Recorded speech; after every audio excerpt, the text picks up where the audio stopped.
Всем привет! Всем здрасте, дорогие друзья, с вами Кисель. И тут такое дело, как бы будущее у фронтиров и у Elite Dangerous обещает быть довольно прекрасным, потому что много чего мы ожидаем и много о чем говорилось. Так что обо всем подробнее далее. С вас, как всегда, лайк, подписочка, колокольчик, АСМИ контент. Поехали! 2, 1.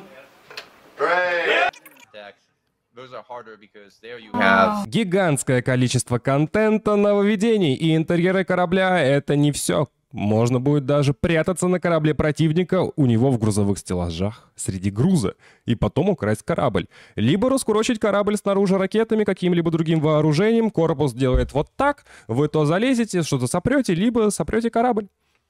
Я вообще молчу по поводу животных, растений, возможности летать в газовых гигантах, погода, молния, облака и все вот это вот. Но давайте сделаем так. Это говорю я, и вы можете мне не поверить, поэтому я покажу вам, что говорили разработчики. И то, что я перечислил, это лишь малая часть того, что нас ждет. Если хотите поддержать меня, канал, контент, который выходит, то все ссылочки будут в описании. Так же, как и ссылочка на телеграм-канал и дискорд-канал. Surfaces were marble hard. And I think that is a real shame when you're talking about gas giants like Saturn, like Jupiter, like Uranus, like Neptune. What I imagine would be the case, particularly with Jupiter, where you've got a very active, very colourful atmosphere, is there would be towering clouds everywhere. There would be lightning strikes. The world is a very, very interesting world. And it would be beautiful to fly in amongst those clouds with spaceships. So one of the technologies we've been looking at is how do we do that? How do we generate really rich cloudscapes? So it's early days yet, but here is an example of such a piece of technology. What we're seeing here is, again, using procedural techniques, generating clouds on the fly, and you can feel yourself flying through them. We can have layers of these, we can change the colours, but imagine how great that will feel, visiting a system like Jupiter. You know, it doesn't have to be empty. There can be other people there, the people getting gas from the system, because we've already know in both Elite and Frontier you could scoop fuel from the surface. You know, gas giant's actually a very good place to do it because it's not quite as hot as the sun. But also, of course, these techniques can apply to the surfaces of stars, particularly cold stars, like red giants. And so I think bringing that sort of richness to the world that we just haven't yet seen in games, I think is very, very exciting. What it would look like, what the world would feel like to fly through. And just from a gameplay point of view, tactically, you can lurk in clouds where maybe people can't see you because there are electrical storms which make your scanners not work very well. You know, all of those things, I think, are very exciting going forwards. Now, there are plenty of more things we can do, from the layouts of planet surfaces, all that sort of thing. So I think that the richness we can bring to the world with procedural generation, still as a way of helping what artists can do, is very exciting. One of the issues, in fact, questions that come up a lot with procedural generation is just how good the results will be. And I think that what's in the back of people's minds is whether it will feel very samey. Now, obviously that's very possible, and it depends how you use it, because one of the things that I've been saying with this is it's a way of augmenting what artists do. And if you think of the procedural generation as essentially following the steps in a recipe, what the artists are doing is providing the ingredients, and if the ingredients are varied enough, then so is the end result.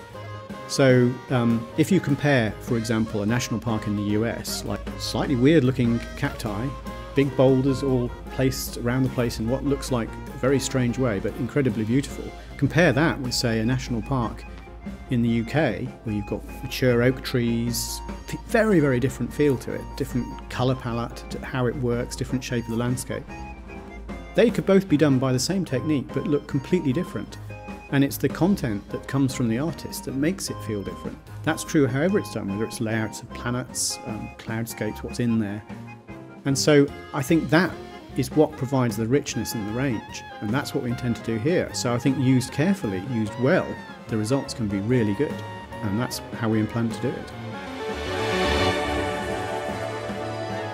You can see that a large hole is now formed in the side of the anaconda. You can see inside the hole there. We can see the anacondas fighting back. There are also some vipers there, hard to see because of the rapid movement.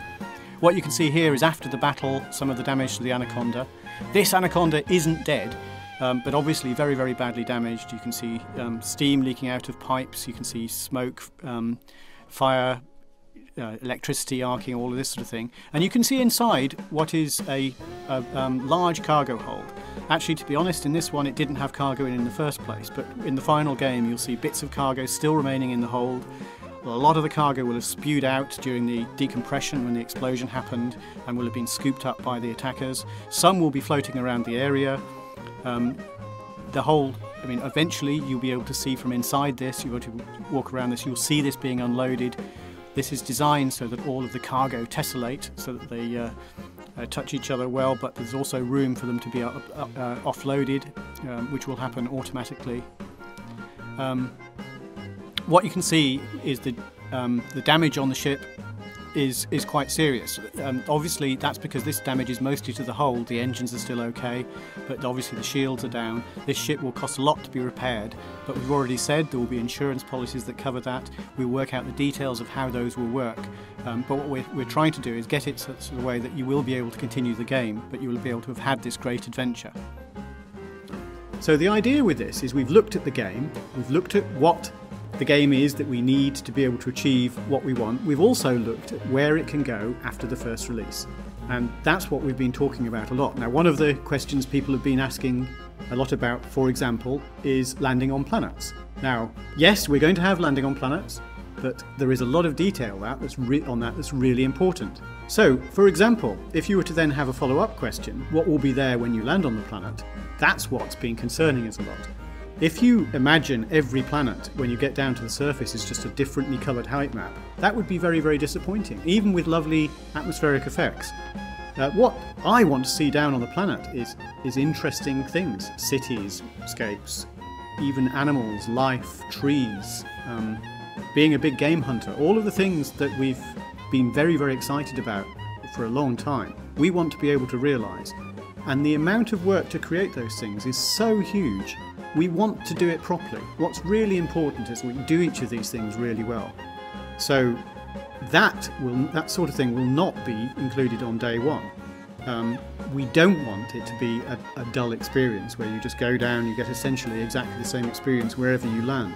So when we first release the game, you will not be able to go down to the planet's surface. Your ship won't be suitably equipped. We will show some sort of re-entry effect, but we won't be able to go all the way down to the planet's surface. But we have designed the game with that capability in mind going forward, and at a later date we will gradually add more and more functionality to allow you to do that. The game richness will gradually increase.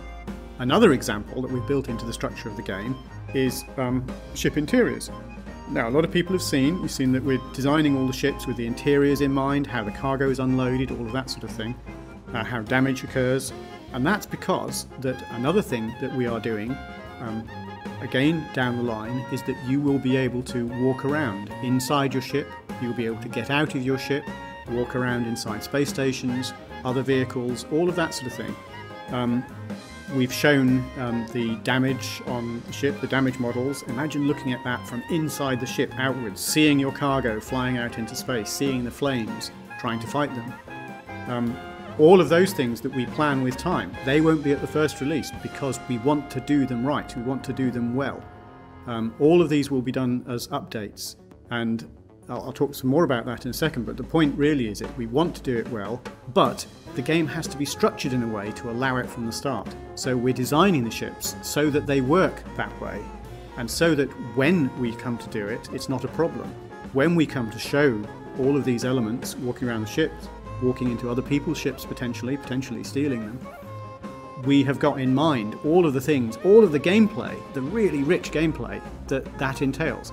And it's, to go back to what I've been saying right from the start of this Kickstarter, what is the game I want to play? This is the game I want to play, because actually in many ways it doesn't feel like a game. It feels like a world that I'm being brought into.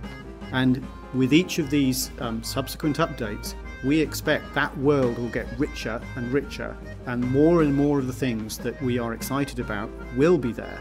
You will be able to walk around the spaceport, you will be able to see gold being loaded into someone else's ship, you will be able to sneak in and hide in amongst the cargo.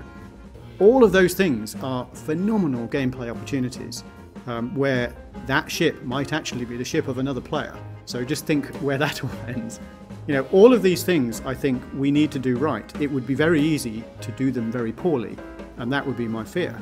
So these things will not be there at day one. What will be there at day one is a great game that we've already described, where all of those things, those fantastic things we were doing in Elite and Frontier that we love, will be there. It's just the things that we want to extend on, we want to extend on really well. We want them to be compelling. Now, I think they will be compelling, and that's what all the design discussion forums that we've already talked about, that are there at the different pledge levels, are there for to do, to work out which we do first of these things. If you like, each of these are stretch goals, and one of the things that we're looking at doing is actually saying that they won't happen on day one, even if we hit the stretch goals, but they will happen with time, sometime after release. And these are other things that will be in the mix, including support for other platforms. We've already said that we very much like to go on other platforms like Macintosh, and there are others too, that are very exciting going forward. But I think the important thing for me is that we do each section of the game right.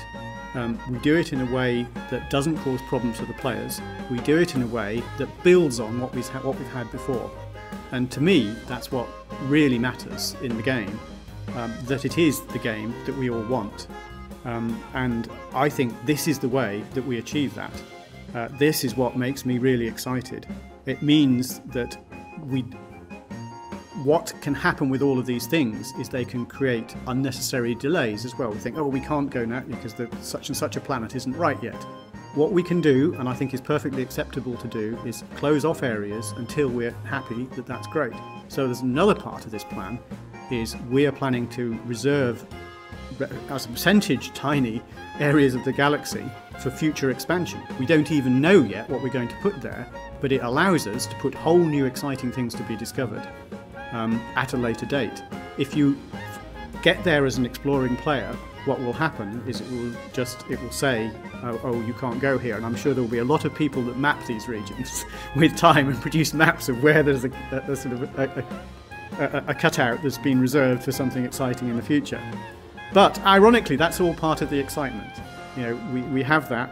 You know, we're planning for that now. And what we will do with time, as this game builds, as it becomes something that people want to spend a lot of time in, they'll say, well, ooh, that must be another race, you know, what's going to be there? And of course there will be a lot of gameplay that flows from that. These are the things, these are the reasons that I want us to make this game. These are the reasons that make me very, very excited. A lot of people here have already part of this. A lot of the people here have pledged very, very generous amounts of money, and that is really, really appreciated. It's making this project possible. As well, you know, meeting other players and all that sort of stuff would be fantastic. One of the things that we've implemented on some of the larger ships is based on a grid system of meter squares. So the cockpit is of a certain size, and within that there's a lift shaft, and that shaft will then channel down and be the same position throughout the ship on all the lower decks. Planning for the future, where on the one hand you have something like a Cobra, which actually is a giant vehicle with a huge ladder you get out of, you know, or an Anaconda, which in itself would probably be the size of a level in many of the first-person shooter games that I've played. I'd like for players to be able to get out of the ship and walk around the hangar. Particularly looking forward to is when you can actually get out of your ship and walk around. Just to be able to sort of look up into the station and realise just how big it is and how small you are. Yeah, that's going to be amazing. What's really exciting is zero gravity. That's something you don't see in a lot of games, and being able to sort of float around your ship, float through the corridors and float out of your ship and sort of climb around it, fix something on the outside, I think that would be really cool. I'd love to see that in the future. I'm really looking forward to zero-G combat, getting out of your seat and then being in an atmosphere that has absolutely no gravity. How is that going to work? I'm really looking forward to playing that. I'm really looking forward to to doing the planetary landing expansion. It's a terrifying undertaking. It's just a whole new area of the game that we're going to have to bring up to an incredibly high quality. But hopefully we've got long enough to do that. I love things like walking around inside the ship and the space station, but the thing to me is going around and seeing a distant world. That's probably the thing I'm excited about the whole thing, because I just love the idea. The more we put in, the more I feel we need to flesh things out. And so there is so much scope for where we go in this game. Trade is booming, they decide to build a space station, so orders go out for parts and things like that. You see the space station as a skeleton initially going around, sort of scaffolding going around the planet.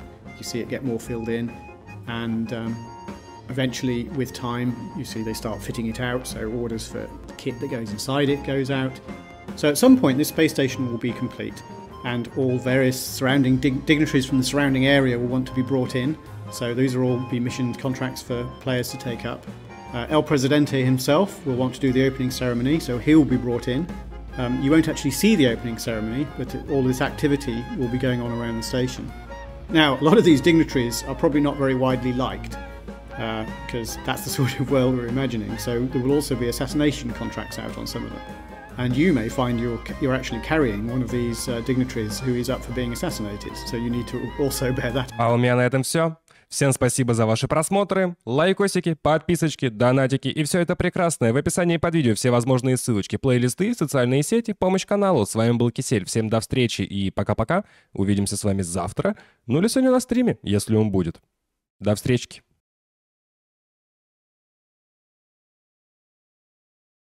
Один моментик. Я забыл кое-что упомянуть. Это все обещалось 10 лет назад.